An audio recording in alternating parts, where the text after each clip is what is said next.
Hello students, study medium channel में आप सभी का स्वागत है। तो जो लोग अभी तक झारखंड बीएससी नर्सिंग का फॉर्म नहीं भरे हैं वो फटाफट भर ले और एएनएम जेएनएम का भी फॉर्म भर ले, क्योंकि फॉर्म का जो डेट है वो बहुत ही सामने आ चुका है। लास्ट तक वेट ना करें। जो लोग फॉर्म भर चुके हैं उनके लिए वेल एंड गुड। अब आपको ध्यान देने वाली कुछ बातें हैं जो मैं आपको आज इस वीडियो में बताने वाला हूं। सबसे पहले कि आपको इसका जो एग्ज़ाम देना है वो बहुत ही जल्द देना है, इसी महीने। और इस एग्ज़ाम का पैटर्न क्या होने वाला है, आई मीन पेपर का जो लेवल होता है वो क्या रहती है, पेपर का जो लैंग्वेज होता है वो क्या रहती है, क्या इसमें नेगेटिव मार्किंग रहती है, और ये पूरा डिटेल्स मैं आपको इस वीडियो में बताऊंगा। और कुछ इस इम्पॉर्टेंट बातें भी मैं आपको बताऊंगा जो आपको ध्यान देने की बहुत ज़्यादा ज़रूरत है। और आपको मैं बता दूं कि इस साल जो पेपर होने वाला है वो टाइम से पहले हो रहा है, तो इसकी कुछ मेरिट्स कुछ डिमेरिट्स भी होंगे। तो क्या क्या आपको फ़ायदा हो सकता है, क्या क्या नुकसान हो सकता है, सभी कुछ आपको इस वीडियो में जानकारी मिलेगा। तो वीडियो को शुरू से अंत तक देखिएगा। और लास्ट में मैं आपके लिए एक बहुत ही अच्छा गिफ्ट लाया हूं, तो उसको आप जरूर देखना, ठीक है। तो चलिए शुरू करते हैं आज का वीडियो।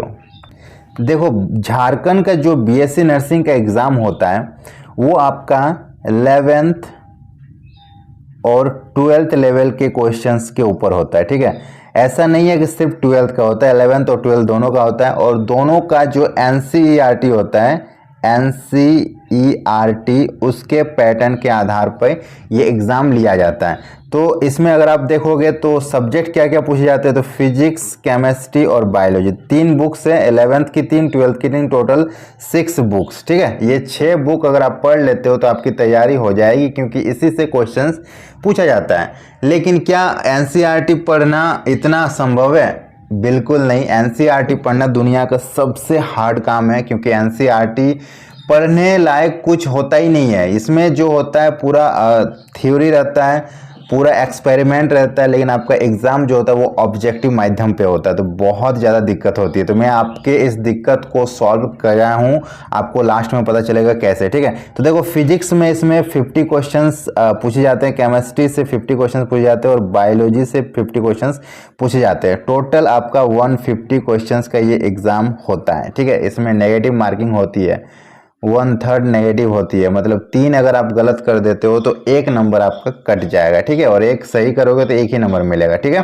तो नेगेटिव मार्किंग होती है, इस वजह से कट ऑफ ज़्यादा नहीं जा पाती है। ओके, कट ऑफ जो होती है वो ज़्यादा नहीं जा पाती है। कट ऑफ कितनी जाती है? अराउंड 80 के आसपास कट ऑफ रहती है, ठीक है। 80 के अराउंड रहती है, क्योंकि जो है ना सबसे ज़्यादा डिमांडेबल कॉलेज है वो है रिम्स।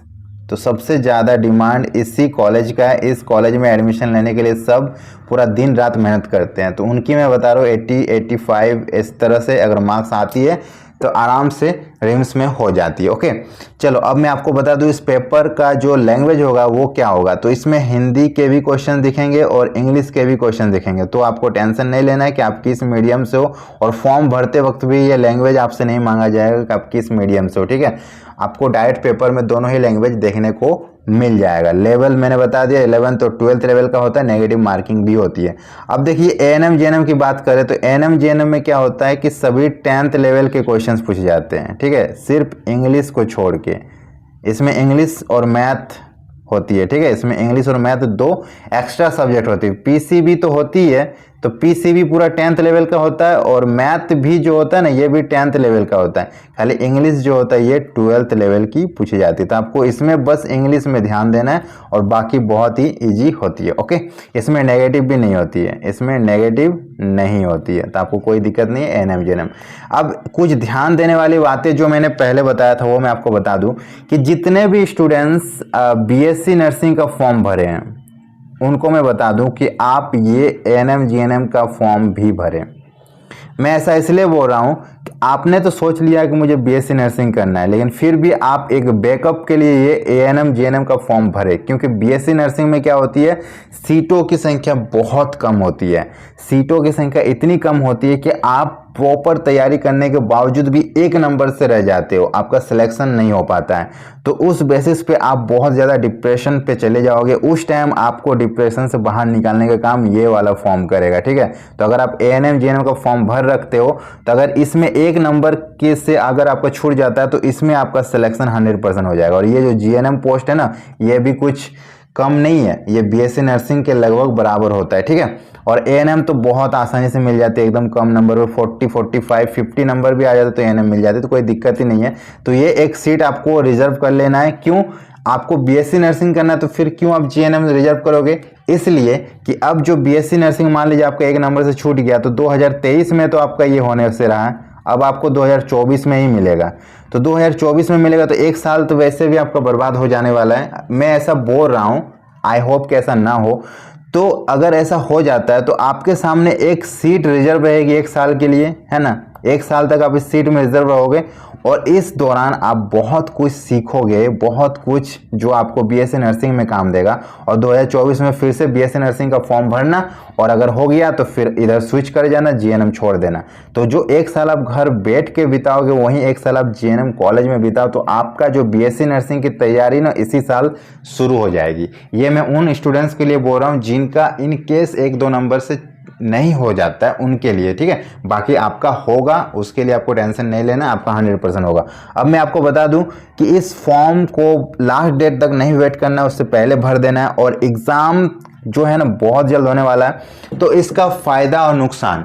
तो पहला फ़ायदा ये होगा कि आपको जो है ना पूरा सेशन लेट नहीं चलेगा, आपको वेट नहीं करना पड़ेगा। अगर आपका टाइम से एग्ज़ाम हो जा रहा है, मान लीजिए जून में आपका एग्ज़ाम है ना, तो अगर जून में एग्ज़ाम हो जा रहा है तो आपकी एडमिशन भी जल्दी हो जाएगी और अगस्त से आपका क्लास भी स्टार्ट हो जाएगा, ठीक है। अगस्त से आपका क्लास भी स्टार्ट हो जाएगा तो सेशन मेंटेन चलेगा, बहुत ही अच्छी बात है। पहला फ़ायदा। नुकसान क्या है कि टाइम से पहले हो रही तो सभी को तैयारी करने का टाइम प्रॉपर नहीं मिल रहा है। आप सोच रहे हो कि मुझे क्या एक महीने में मैं क्या ही तैयारी कर लूँगा, तो एक महीना सिर्फ आपको नहीं मिला, एक महीना सभी को मिला। तो सभी लोग यही सोच रहे हैं कि क्या ही तैयारी करोगे। इसका मतलब ये है कि कंपटीशन उतना नहीं रहेगा, सभी की तैयारी उतनी अच्छी नहीं हो पाएगी टाइम के अभाव में, ठीक है। लेकिन आपको ये नहीं सोचना है कि कंपटीशन कम रहेगा, कंपटीशन हमेशा ज़्यादा रहता है। तो टाइम जो है ना सबको कम मिली है, तो इसी कम टाइम में आपको एग्ज़ाम का तैयारी करना है। तो कट ऑफ पे पूरा डिपेंड करेगा ये टाइम। तो कट ऑफ जो होगा वो क्या करेगा, डाउन जाएगा, ठीक है। कट ऑफ डाउन जाएगा। अगर 80 में होती थी तो अब क्या होगा, 72 तक आपका सिलेक्शन हो जाएगा। तो फ़ायदा ही है ना। तो ओवरऑल देखा जाए तो बहुत ज़्यादा फ़ायदा है। तो अब आपके पास जितना भी टाइम बचा है उस टाइम को वेस्ट नहीं करना, तैयारी पे लग जाना है, ओके। अगर आप अभी तक अपना तैयारी स्टार्ट नहीं किए तो आपके लिए बहुत ही सुनहरा मौका अभी चल रहा है हमारे ऐप में, जहाँ पे कोर्स का जो रेट है ना बहुत ज़्यादा गिरा दिया गया। 399 में कंप्लीट ऑल सब्जेक्ट की तैयारी करवाई जा रही है। यहाँ तक कि ये जो अमाउंट है पूरे YouTube के इतिहास में आप देखने जाओगे कहीं भी आपको नहीं मिलेगा इतना सस्ता कोर्सेस। क्योंकि हम चाहते हैं कि हर एक गरीब से गरीब बच्चा पढ़े और अपना सिलेक्शन ले, तो इसलिए हमने इस प्राइस को बहुत ज़्यादा गिरा दिया था। अब सभी लोग जुड़ जाओ जो लोग नहीं जुड़े हो। इसके अलावा अगर आप कोर्स नहीं लेना चाहते हो तो ये क्वेश्चंस बैंक जरूर लेना। 12,000 की क्वेश्चंस बैंक है जिसमें ऑल सब्जेक्ट की क्वेश्चन मिल जाएगी, चैप्टर वाइज है। अगर इसको भी पढ़ लेते तो आपका सिलेक्शन हो जाएगा। इसकी भी प्राइस गिरी हुई है। तो ओवरऑल सभी कोर्सेज और क्वेश्चंस बैंक का जो है ना प्राइस को हमने गिरा दिया है। ऐप में जाके देखिए, ऐप का लिंक हमने डिस्क्रिप्शन बॉक्स में दे रखा है, या फिर प्ले स्टोर में सर्च कीजिएगा स्टडी मीडियम तो आपको हमारा ऐप दिख जाएगा। और ये दोनों ही कोर्स लेने के रिगार्डिंग कुछ भी जानकारी चाहिए तो आप इस हेल्पलाइन नंबर पर कॉल कीजिए। इस हेल्पलाइन नंबर पर पेमेंट करके भी डायरेक्ट कोर्स ले सकते हो। तो अब फटाफट ले लो, अगर अभी नहीं ले पाओगे तो फिर कभी नहीं ले पाओगे, ठीक है। चलिए फर्दर कोई भी अपडेट आएगी सबसे पहले मैं आपको इस चैनल में बताऊंगा। चैनल को सब्सक्राइब कर लीजिए, वीडियो अगर पसंद आए तो लाइक कीजिए, सभी के साथ शेयर कीजिए। मिलते हैं नेक्स्ट वीडियो में, तब तक के लिए बाय बाय।